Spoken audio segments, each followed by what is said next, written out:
Thank you very much, everybody. It's an honor. This is an honor, and I want to thank the people behind me because they have done an incredible job under very adverse conditions, I have to say. And they're very special people, very special. Congratulations to Paul. He gave a speech last week, which was incredible. I mean, they endorsed me, so I have to think it was incredible. So thank you all very much. It's a great group of people. They love our country. Before we begin, I want to address the unconstitutional decision issued today by a radical judge appointed by Biden, and it just came down in Virginia, illegally allowing non-citizens to vote in our elections. In fact, a poll came out, 87% of the people disagree, so that's pretty good amount, isn't it, Ted, huh? The outrageous decision goes against the very bedrock of our democracy, and thankfully, Virginia Governor Glenn Youngkin, who's doing a terrific job, is working hard to fix this problem. They found thousands of illegal votes, and the judge said, you didn't do it in a timely fashion. They did it a long time ago. As legal scholar Andy McCarthy just said, and very correctly, how can non-citizens be allowed on the voter rolls if their voting is a federal crime? Constitutional law professor Jonathan Turley, two great guys, by the way, also notes that it is a crime to be a non-citizen voter. Removing illegal voters off the voting rolls should be a big priority for this country, and yet instead we're scorned by a judge. This is blatantly un-American, and it's election interference, and Kamala Harris is behind it very much. And so I just wanted to bring that to your attention, and obviously, I mean, it's up to the governor of Virginia, Glenn Youngkin, but I assume they're going to be appealing it. I think he's going to, and they feel very strongly about it, so we'll see how it goes. But you have to get the confidence going for elections when you have decisions coming down like that where they allow people to vote that blatantly aren't qualified to vote. It's pretty sad for our country. We have enough problems with the elections. It's about confidence. We're here today in the great state of Texas, which I like it. I like it. Which under Kamala Harris has been turned into ground zero for the largest border invasion in the history of the world. You're lucky you have your governor and people like Ted and Dan and all of the people, Sid. Even John, who's from a different state, but he feels the same way, or you would really have problems. But you've done an amazing job under the circumstances. But the federal government's supposed to be doing that job, and it should be easy, and it's not because of the people. But over the past 4 years, this state has become Kamala's staging ground to import her army of migrant gangs and illegal alien criminals into every state in America, and every state's a border state. You've heard that, it's true. Paving a trail of bloodshed, suffering, and death all across our land, and it's only getting worse. It's just incredible when you look at the numbers. 21 million people at least during this 3.5-year period, and many of them, as you know, are murderers, drug dealers, people from jails. They're letting their people out of jails and bringing them right into our country. We're like a dumping ground. What Kamala Harris has done on our border is cruel, it's vile, and it's absolutely heartless. Her policy of importing migrant gangs is a crime against our country. It's actually a crime against humanity, and her abolition of our border should disqualify her for even running. I mean, I don't know how you can run for the president of the United States and allow people to pour into our country. And we're talking about seriously criminal people, many of these people, and they come from all over the world. It's not just South America. They're coming in from Africa. They're coming in from the Middle East. The Congo, that's a hot place right now. A lot of people coming in from prisons in the Congo. They're coming into our country. It's not even believable, actually, when you think, you're standing up here, you're saying this stuff, John Barrasso, but you're saying this, and you say to yourself, is it even believable? It's sort of like, actually in a smaller way, but still very important, men playing in women's sports. Who would want that? But, 10 years ago, 10 years ago, you would never say that, and then you have the transgender operations all over the place, and you're saying this, and you have parental guidance, and we want our child to be parentally guided, and you have to make apologies for the fact that they're not, but they're going to be, and we're going to bring that back. We want our parents. But you know, if you go back 10 years or 15 years ago, if you ever made a speech like that, they'd say, this guy's crazy. What is he talking about? Those things would never happen, and they didn't happen until a certain time ago with the radical left. No person who is responsible for so much bloodshed on our own soil can ever be allowed to become president of the United States. And I think she's coming here today. She doesn't want to go to a swing state because she's losing so badly in those states, so she decided to come to Texas, and I'm sure she'll be treated very nicely. Today, she picked the wrong place. I think she picked the wrong place. What do I know about politics? I haven't done it that long, actually. But today, Kamala is here in Texas to rub shoulders with woke celebrities. Isn't that exciting? But she's not going to meet with any of the victims of migrant crime while she's here. We have many of them right here, the families. We have many of them. And they're incredible people, what they've gone through, the hell that they've gone through, and will continue to go through, unfortunately.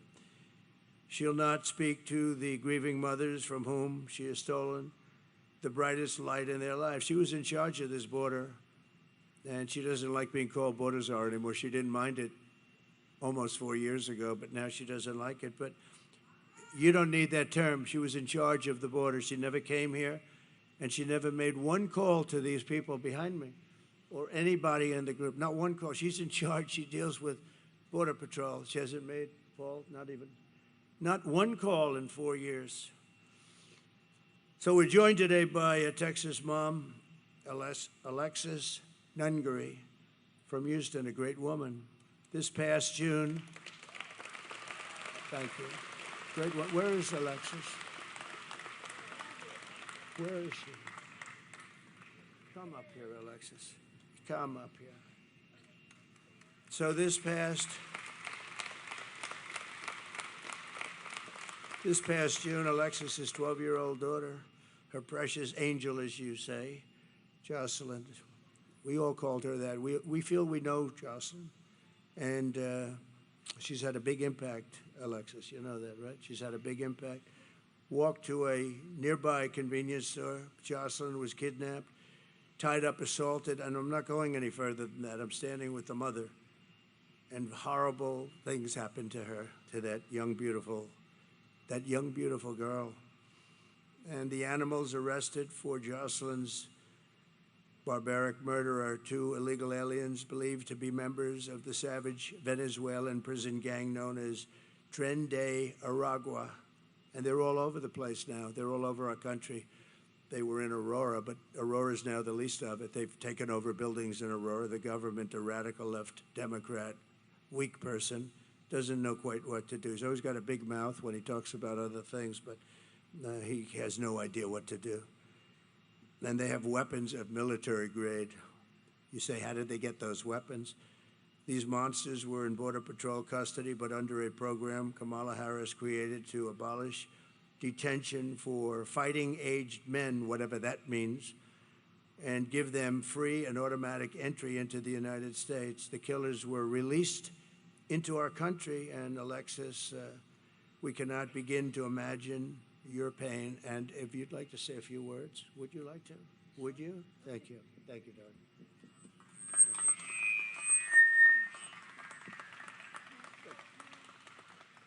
I want to thank everybody for Donald Trump, really, for the opportunity to be able to say my daughter's story. I know everybody knows somebody that was like her. She was 12. She was going to be a 7th grader, preteens. They think they're invincible. And she was just being a child. And due to the Biden-Harris policies we have here are why she's not here anymore. She was taken from her vulnerability, and they made her a target and ran with that. And now I will forever be a grieving mother, and my son will forever be a grieving brother who will no longer get to grow up with his sister. Kamala Harris has never reached out to me, just even as a human, to give her condolences as a humane person running this country. I think it's very sad that she can't even just give me an open apology, sincere apology. She's attempted to apologize to me just days before this election, and I find it very inconvenient and a convenience for her. I appreciate everything Donald Trump, Senator Ted Cruz has done for me. They've been a tremendous amount of help for me and my family during this incredibly hard journey for me. I want to thank everybody for listening to my words. Thank you.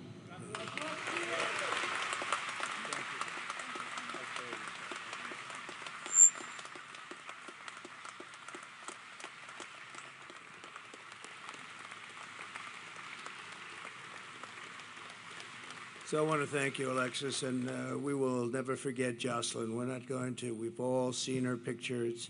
It's blazed into our minds, and the violence and viciousness, and nobody calls, nobody talks. And we have many others like that. The 13 soldiers that were killed so horribly in Afghanistan, nobody called them. Nobody calls them. But certain people they call, but they don't call them. They weren't called. They weren't treated properly. They were treated very badly, actually. And many others, including some of the people in this room, nobody calls. I don't know, just from a human standpoint, I call. It's like you can't do much because it's done. We could have done much if we were running things, Ted. We would have had strong borders. We would have had all the things. At least they would have had a real good chance of not having been caught up in this crime wave that's happening. It's a crime wave. The number of people coming in, we have no idea what the number is. I say 21 million. A lot of people think it's more than that. And then you start talking about the gotaways. I think the gotaways could be, Dan, double that. Who knows what it is? They're running into the country. We have no idea. That we call them from parts. I call them from parts unknown. As of 2 weeks ago, Tom Homan told me it was 181 countries were represented and people pouring in.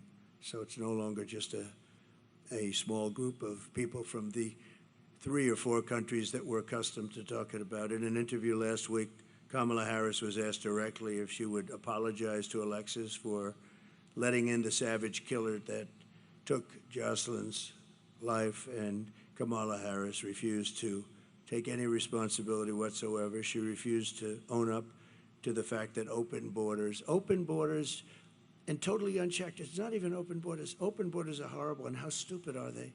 How stupid. We're the only country in the world that has this.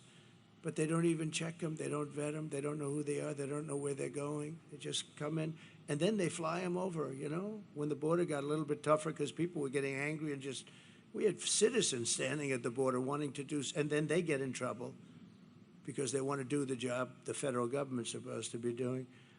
But she refused to own up to it. And last night she said she wants to make strong borders. I mean, what she did last night and the night before, the town hall with Cooper was just unbelievable. Allison Cooper got so angry. But think of it, never an apology, never a phone call to anybody, So thank you very much, Alexis. We're going to get this thing straightened out. We're going to get it straightened out. We got to get it straightened out. Just from the standpoint of a heart, no calls, no nothing. Worst of all, Kamala refuses to stop importing these killers into our country every day. She brings in more. She's got no remorse at all for the innocent blood that's on her hands, and the blood is on her hands, and Biden too, but Biden doesn't know where the hell he is, so what difference? I just saw him. He's making a speech somewhere, and he screwed it up pretty badly. But he's got his glasses, the whole deal, you know, standing outside, wind blowing. He doesn't look great for us. He doesn't look, that's not what we want. That's not what we want. President Xi used to look at him and still does, I guess, right?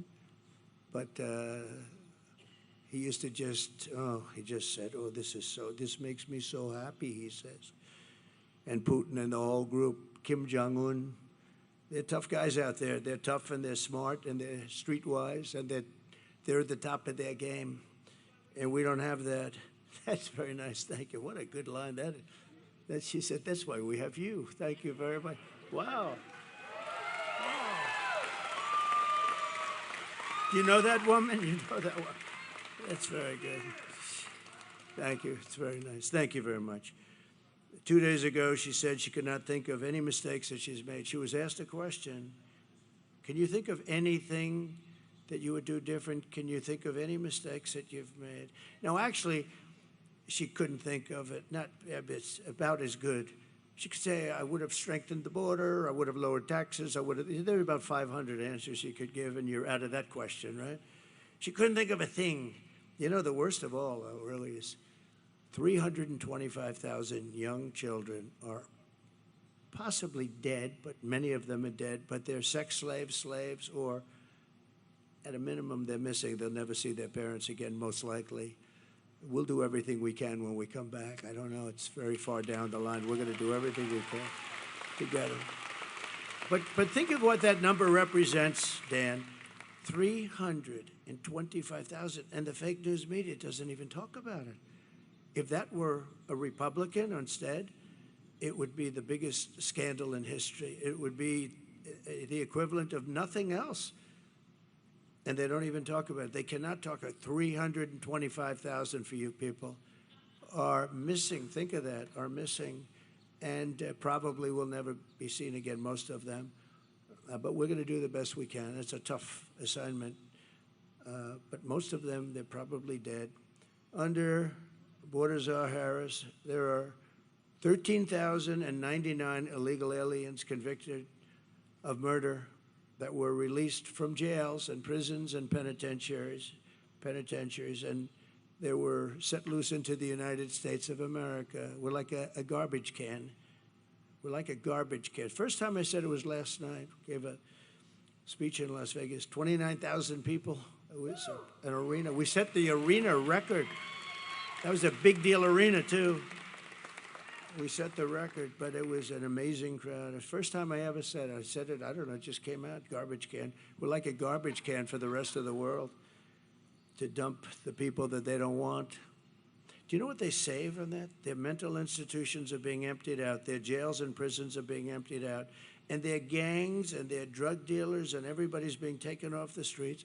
And Venezuelan crime is down 72%. Can you believe it? Well, that's because they don't, you know, the criminals are being put here. If we don't win this election, we're going to go to Venezuela next year, Ted, and we're going to celebrate there because it's going to be much safer than our country, okay? Is that a deal? We'll all go together. No, it's just so bad. Well, I have to tell you, I'm not supposed to say it, but we are winning by a lot, actually.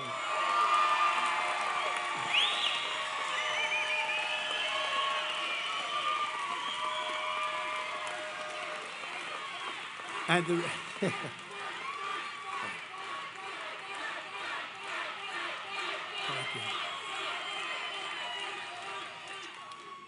The reason is we want them to keep voting because we have to go, you know, these used to take one day. Now they go on forever.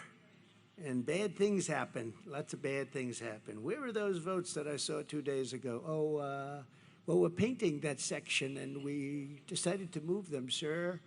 Oh, you can't believe it. So they said, don't say it. So I didn't say it. Don't tell anyone I said that. But we're doing well. We're doing well in all 7 states. Every one of those swing states we're doing well. And we're doing really well here. But we expect that. We expect. But in another atrocity, Kamala released and unvetted MS-13 gang members from El Salvador into the United States. These are real beauties. MS-13, that's another gang. They use knives. They like knives because it's more painful. They cut people up. They killed 2 young students walking to school, 2 beautiful young women, young girls. And they were walking to school, and they got them walking to school, and they knifed them up and cut them up. Didn't want to use guns because that's not painful. And you know who got rid of them? ICE. They're friends from ICE. They work so well together. And Kamala wants ICE is, you know what ICE is? Tough people that love our country. They have to be tough. Because I know a lot of tough people right up here. You don't want to do what they do. They got to be tough. And they've done a great job, but they did a very good job here. But the animal that went on to attack and tie up a 20-year-old autistic woman in Maryland before, raping her and then strangled her to death very violently in front of numerous people, and actually put it on tape. Put it on tape. These are the people we're bringing into our country. In New York this past summer, an illegal alien released into our custody and came into our country by Kamala. You know, I never use the word Harris because nobody knows who I'm talking about. When I say Harris, they say, who the hell is Harris? It's true. If I said VP Harris, nobody knows who it is. Can you believe she's a VP? A VP. How about the guy she's got? That's where I'm not sure. It might be worse than her. Well, she lived by the old adage, always get yourself a bad VP. And she's got one. We were very happy when we heard that choice, but we didn't know he was as bad as he did. He's a disaster. But Kamala approached two 13-year-old children with, think of this, these people that she let in with machetes, knives, guns, in broad daylight, forced them into the woods, tied them up together, their wrists, everything, raped the young girl, park, filmed the entire thing, put it on camera, put it out for everybody to see, badly injured this person and somebody with her too, really badly. In Georgia this year, and you know this, everybody knows this, except Biden, he didn't know how to pronounce her name after pressure because he didn't talk about it either, Alexis. He refused to talk about it. Then he was actually forced to because it got so crazy. But in Georgia this year, an illegal alien criminal with ties to Trinidad, Aragua, kidnapped, assaulted, and murdered a brilliant young nursing student, Laken Riley, you remember?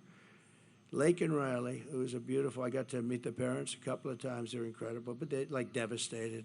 You know, you can't really say, oh, well, everything will be, it's not going to be okay. It's not good. It's just, you can't really, there's nothing you can say, really. A lot of times they say, like to Alexis, what can I say? The only thing we can do is do something about it so it doesn't happen again, you know, and that's all we can do. But she murdered her while she was out on a run. She wanted to keep herself in good shape, and they got her.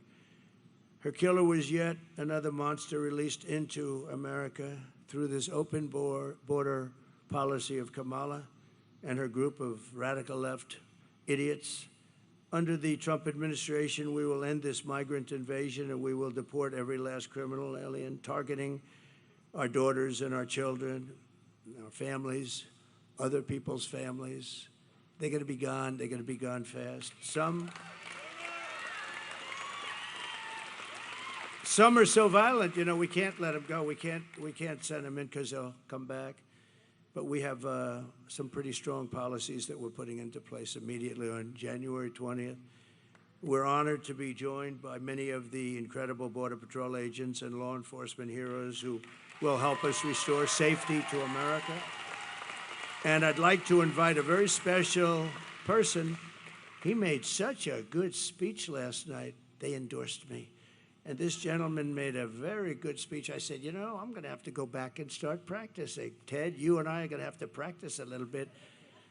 But Paul Perez just assumed the big power position from Brandon, who was a fantastic guy. He's still involved in so many ways, but they endorsed me, something they're not really probably even supposed to do. I won't get into that. But they love the country. And in endorsing, they said very bad things about her. They don't want to say bad things either. They want to say great things. Even me, I didn't know I was going to do this. We had a very good first election. We had a much better second election. We got close to 12 million votes more than we did the first time, the highest number in history. And okay. And then I saw what was happening with the country. It was so bad and so incompetent. It didn't take long. I would have preferred that the country was really well run. John, I would have preferred it. If the country was really, if Biden got in there and he was a great president, I would have actually preferred it. And right now I'd be on a beach or a golf course or something. I'd be doing something else. But I'd rather be in Texas with you, I can tell you that. I'd rather be in Texas with you because we're going to make our country great again, and we're going to do it. And if I could ask Paul just to come up and say a few words, and I appreciate very much the endorsement, Paul. Thank you very much. Please. Thank you, President. Thank you, President. I really respect the fact that you came out to Texas to highlight migrant crime, illegal alien crime. We've got some good people here in the front row that have been supporting the governor's efforts to do the federal government's job. And so we really appreciate that. But I want to talk about the person that's going to be coming to Houston tonight, not to apologize or highlight illegal alien crime, but to party like a fool on stage with celebrities. Instead of apologizing to the families, this is somebody who likes to brag about being a former federal prosecutor who prosecuted transnational gangs and cartel members. So she knew better, President Trump. She knew better than most exactly the threat that these people, these animals, create, the threat that they bring to our communities that will harm our families.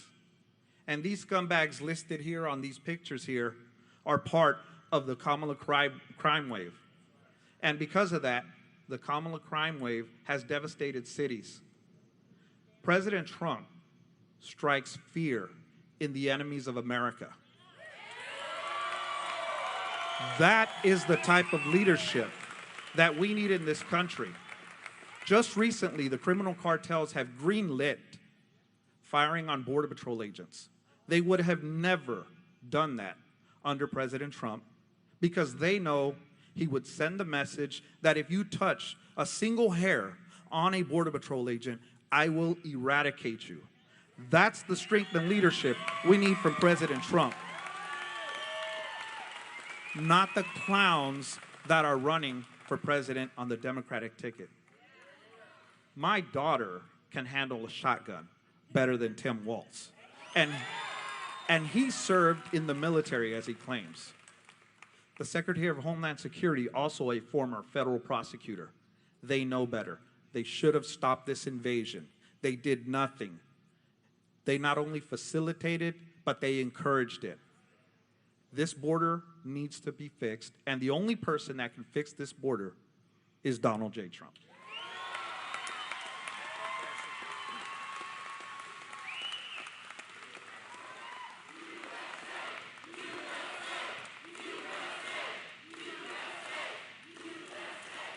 Thank you very much. Paul, thank you very much. Boy, it's, you can't say it better. You can't say it better. And they really know the subject. If they thought somebody was slightly better, that's what they want. They just want it fixed. And their job's a lot easier just to let everybody pour through. It's a tough job when you do it right, but that's what they want. They love the country. This is just a great group. I've gotten to know them so well over the years. I did call them a lot. And we had the safest border. We put down my all-time favorite chart. Without that chart, I wouldn't be standing here, Dan. But that chart basically showed we had the lowest, and it was done by Border Patrol. We had the lowest number of illegal migrants. We had the lowest number of drugs in many years, and all of the different categories were number one. The day I left, and I said, we're going to have to come back. We're going to have to do it, and we'll do it even better because we really have experience now that we didn't have then. I want to thank the Guillen family. The Guillen family is here. They are incredible, incredible, brave, and beautiful family. They lost their daughter and sister, and she's up in heaven looking down, very proud of you, and very proud of the stance that you took. A very vicious group of people, just liars, you know, and a magazine that's a failing magazine run by a guy named Goldberg came out with a story, bad story about me, that I had told them I was going to do something and all this. And they were so incensed that they said, we can't let them say that about what took place with the daughter. I was going to help them if they didn't get the military funding. I was going to fund it myself. I told them that, but they were able to get the funding. And I guess they came out with a story that, what's it called, the Atlantic magazine, Atlantic. This is a really bad, they were the ones that made up the story about me saying bad things about the soldiers. The beautiful thing is that these people were willing to come out and say it didn't happen that way. This man was I had them into the White House, and they were all, they didn't have to do this. They could have sat back and, your daughter is so proud of you, I'm telling you. They didn't have to do that. I didn't, you know, I have these people saying all this bad stuff. Then all of a sudden, the family that they're talking about comes out of nowhere and says, President Trump was perfect. What he did was so great. He got us the money. And I did say, if we couldn't get you the money for the funeral, I was going to pay it. But he got us the money, and it happened so quickly and nice. And they came out and they said that. Who would do that? A lot of people wouldn't do that. They'd sit back and they say, well, he was a nice guy, but we don't want to get involved or something. We love you. Thank you very much. We love you. And there was phony stories by a general that got fired, and it was a whack job, total whack job, a general. It's funny, when you fire people, see, Biden has never fired anybody, but when you fire people for doing a bad job, they get a little bit angry. Somehow it just seems to work. But he was a nut job to start off with. So that's just so, it's such a beautiful story. Out of nowhere, we get a call saying that problem solved. Why? Because the family came to and they said that the magazine totally lied and misrepresented. This was the same magazine that said that I said about dead soldiers that there was something, what was it, suckers and losers. Think of it. I'm supposed to be standing there over the graves of soldiers with people around me, military people or whatever, making a statement like that. Can you imagine? Can you imagine anybody doing it? I think I'd end up I may be the president, but I think somebody would start a fist fight. And probably I would say, you were right in doing it. Who would do this? They make up stories. It's not even like they have sources. They don't have sources. They're storytellers. They say, what would be bad? I have a bad one. And you know when it's always released? Same time with the last one. It's released just before the election. That suckers and losers story, which was totally fabricated. There's nobody that loves the military. And these were World War I heroes. They died in World War I. And I'm saying, they were suckers. I mean, you'd know me. They were suckers and losers. Can you imagine it? And the problem I have, Ted, is that 5, 10, 20% of people, when they read that, they're going to believe it. So I talk about it because it was a terrible thing. You know, I walked past, I remember we were doing a big event, and I was going back to Air Force One, and they were under the wing, these fake news people. They're so bad. There's a lot of them back there, by the way. We got a lot of them honoring that special person, right? We got a lot of fake news. But I remember I'm walking past, and I hear the people shouting and everything. And I heard this one voice, loud, boisterous, horrible voice, say, did you call the dead soldiers from World War I suckers and losers? I said, I didn't, to myself, I said, man, that's a bad one. Because it's what, this sleazebag reporter, Goldberg, against me. I mean, and a percentage of people have to believe it, so all I can do is talk about it. But as soon as I heard that statement, I said, man, that's bad. Because to me, that's so bad. And that's what they do. These are evil people. They're a threat to democracy. And, we are not a threat. The threat to democracy is the other side. They've weaponized the courts. They've weaponized the FBI to go after people. They go after parents. They're going after Catholics. I don't know what's with Catholics lately. But if you're Catholic, you're being persecuted. Anybody that votes as a Catholic for this horrible candidate that can't put two sentences together, she can't speak. She can't put two sentences together. Can you imagine her standing with President Xi of China? I don't think so, Ken. I don't think. He would be a very happy man, but hopefully that won't happen. And based on the first 4 days, it's not going to happen. I want to thank some of the special guests we have. Senator Ted Cruz for being here, Senator Ted. And it's hard to believe he's in a race because, honestly, I don't know who would want to run against him because he's really a great senator. He's a great senator. He loves the country. He's tough as hell. He fights. He's always fighting, and and he's fighting for the state, but he's fighting more for the country than just about anybody. And John Barrasso would acknowledge that. John is one of our leaders in the Senate, and he's a fantastic man. So Ted, I know your thing is going good. I heard you were helped very greatly. You got a big pop, right? And I know you're doing great, but I just want to say he's got my complete and total endorsement. He has always will have.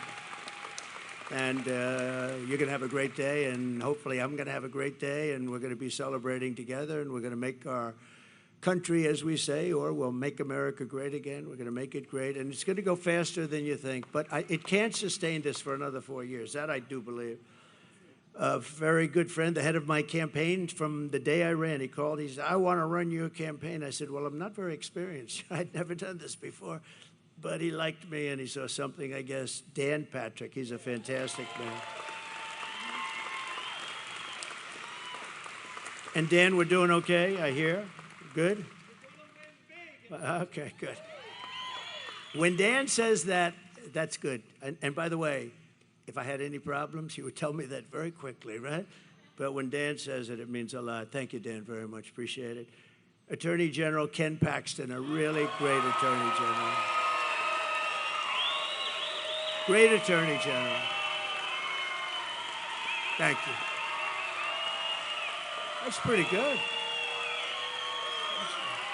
That's pretty good. That's pretty good.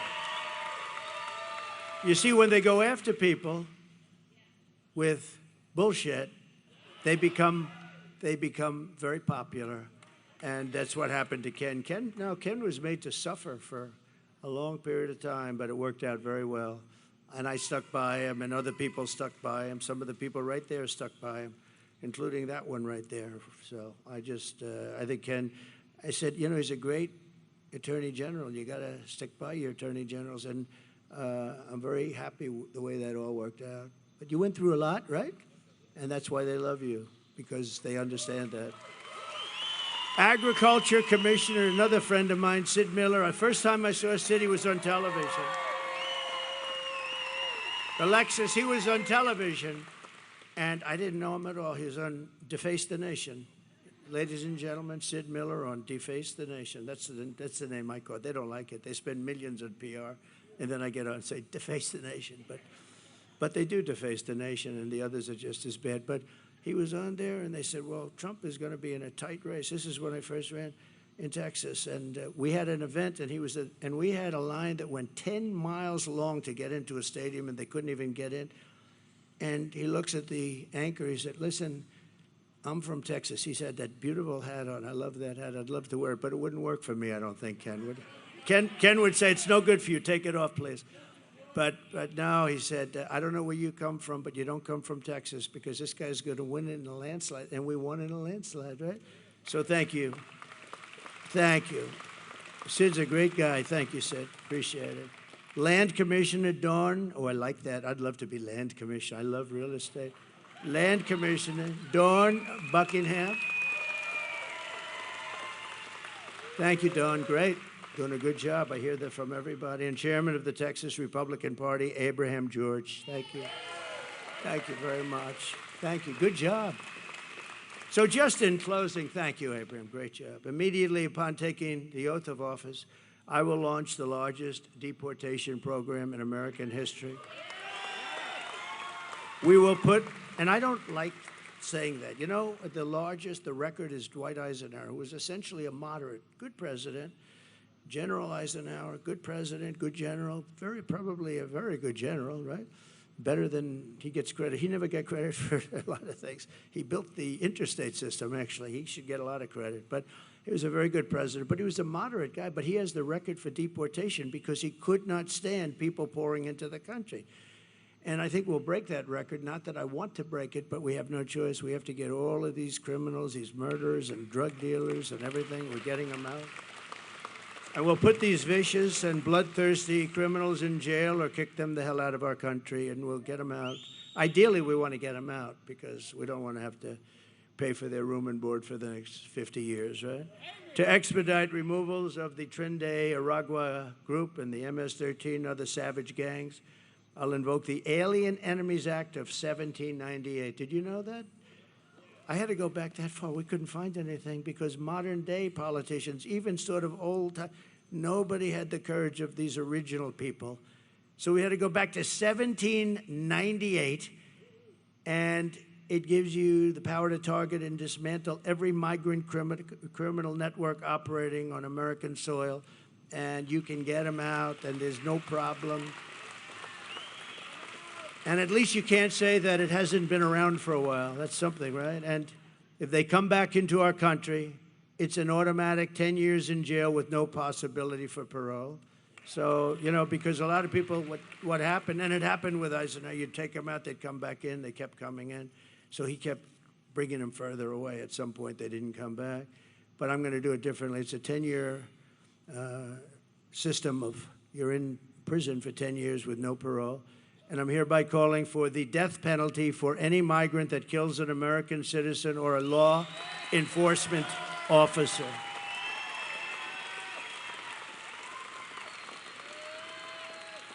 And you'll be amazed how it worked. You know, when I was in the White House, we had a lot of people that wanted to pull down statues and things, and I didn't like it too much, and we didn't have time to pass a law because they were really getting pretty violent around in Washington, D.C., and they wanted to pull down. You know, actually, when they started roping up Abraham Lincoln and a couple, I said, I'm not even sure they knew what they were doing.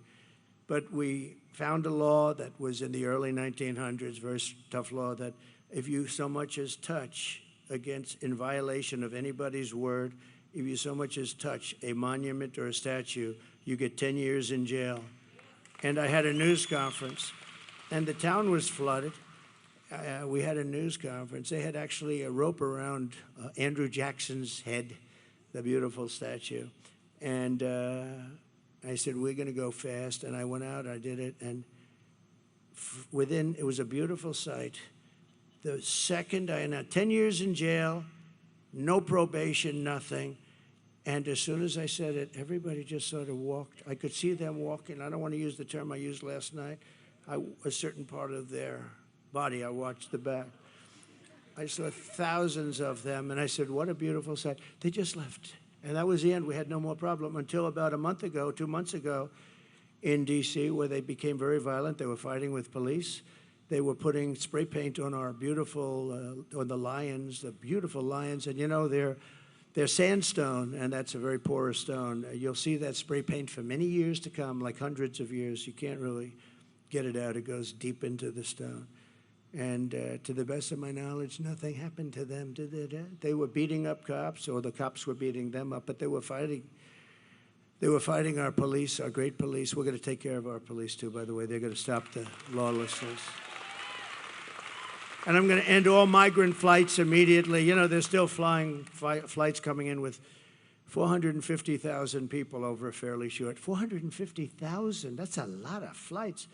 And I'm going to outlaw immediately, and we're going to ask you guys to help on that, but we're going to outlaw immediately sanctuary cities. They're sanctuaries for criminals, and we're going to end catch and release once and for all. And Kamala Harris, she started this nightmare, open border, no common sense. We're the party of common sense.